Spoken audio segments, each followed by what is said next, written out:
Assalamualaikum warahmatullahi wabarakatuh. Perkenalkan, nama saya Fadila, Stambuk B1B1 22062, jurusan Manajemen kelas A, Fakultas Ekonomi dan Bisnis Universitas Halu Oleo. Saya di sini akan mempresentasikan sebuah tugas individu dari mata kuliah pengantar bisnis dengan dosen pengampu Profesor Nurwati SE MSI.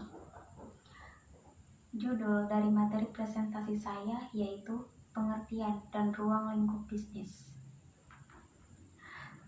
Baik, sebelum kita masuk pada pengertian dan ruang lingkup bisnis ini, sebelumnya saya akan menjelaskan tentang daya tarik bisnis itu sendiri.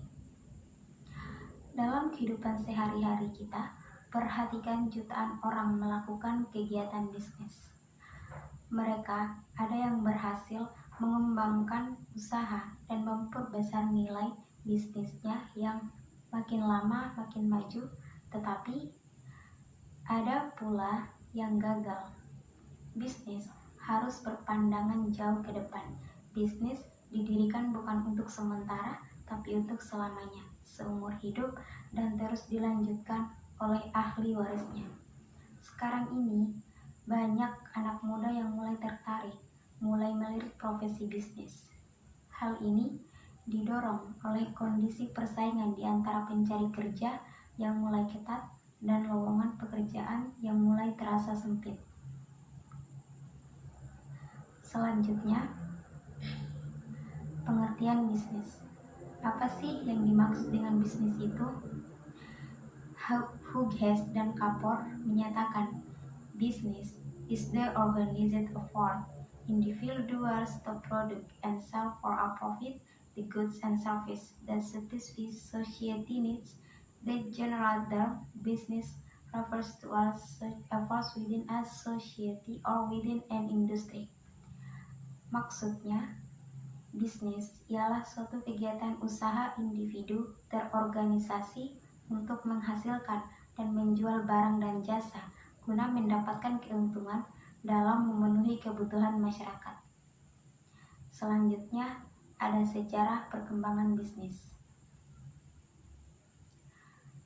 Sejarah perkembangan bisnis dimulai dari tingkat keluarga secara tertutup, di mana pada saat itu keluarga-keluarga menanam tanaman guna memenuhi kebutuhan bahan makanan, membuat pakaian sendiri, membuat rumah sendiri dengan bantuan tetangga, dan sebagainya.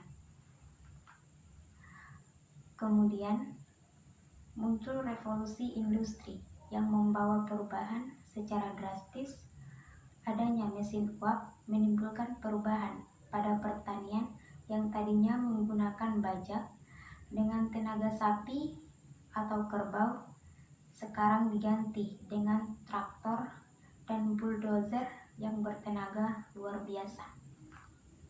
Kemudian muncul pula tenaga kerja yang mulai menerima upah, yang membuat penghasilan keluarga bertambah hingga pada akhirnya ekonomi bertumbuh pesat dan memberi peluang berkembangnya pabrik-pabrik perdagangan besar maupun perdagangan eceran dan sistem manajemen yang makin efisien. Selanjutnya, mungkin teman-teman bertanya, mengapa bisnis itu penting untuk kita? Semua manusia mempunyai kebutuhan yang serbaneka dan kebutuhan ini harus dipenuhi. Antara lain, kebutuhan akan sandang, pangan, dan papan, mulai dari bentuk sederhana sampai ke bentuk yang mewah. Nah, semua kebutuhan ini dapat dipenuhi melalui kegiatan bisnis. Jadi, salah satu alasan mengapa bisnis itu penting karena bisnis dapat memenuhi kebutuhan dan keinginan manusia. Selanjutnya, ada klasifikasi bisnis. Ada beberapa macam kegiatan bisnis, yaitu yang pertama, ada usaha pertanian seperti usaha peternakan, usaha perkebunan, sawah, perikanan, dan sebagainya. Yang kedua, ada usaha produksi bahan mentah. Misalnya, dalam bidang kehutanan, juga perikanan air tawar, maupun ikan laut. Yang ketiga, ada usaha pabrik atau manufaktur yang banyak kita jumpai di sepanjang jalan raya. Selanjutnya yang keempat, ada usaha konstruksi yang bergerak dalam usaha pembangunan. Yang kelima, ada usaha perdagangan kasar dan perdagangan kecil. Di sini bekerja lebih banyak lagi tenaga kerja pada toko-toko besar maupun kecil yang tersebar di seluruh pelosok tanah air. Yang keenam, ada kegiatan pengangkut dan komunikasi yang membantu kelancaran kegiatan bisnis. Yang ketujuh, ada usaha finansial, asuransi, dan real estate yang dimana usaha ini memberi kemudahan kepada kegiatan bisnis, contohnya perbankan. Kedelapan, ada usaha jasa yang banyak dilakukan dalam bentuk reparasi tukang cukur, salon, guru, dosen, dan sebagainya. Dan yang terakhir, yang kesembilan, yaitu usaha yang dilakukan oleh pemerintah, yang dimana pemerintah merupakan pembeli terbesar dari barang dan jasa, dan merupakan bisnis yang banyak menyerap tenaga kerja.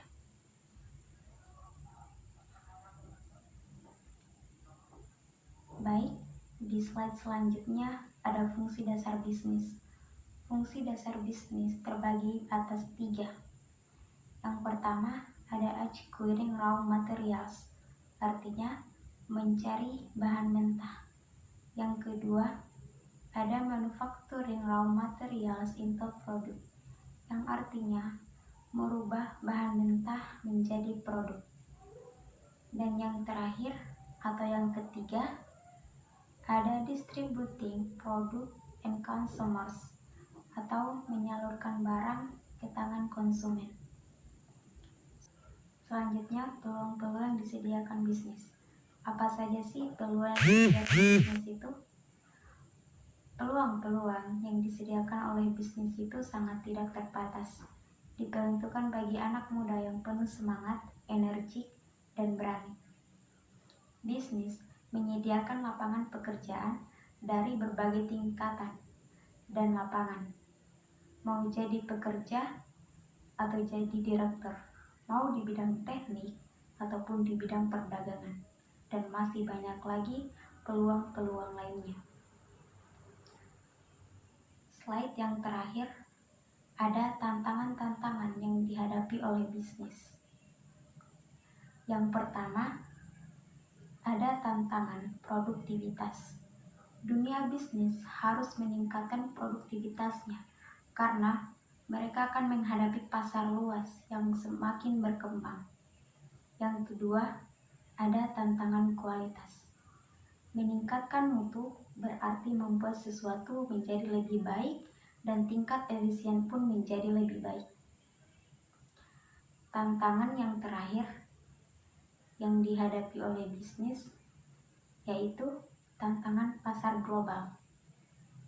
Produktivitas dan kualitas produk harus ditingkatkan agar dapat menghadapi persaingan global yang semakin maju dari masa ke masa. Baiklah, sekian presentasi dari saya yang berjudul Pengertian dan Ruang Lingkup Bisnis. Lebih dan kurangnya mohon dimaafkan. Akhir kata saya ucapkan wabillahi taufiq wal hidayah. Wassalamualaikum warahmatullahi wabarakatuh.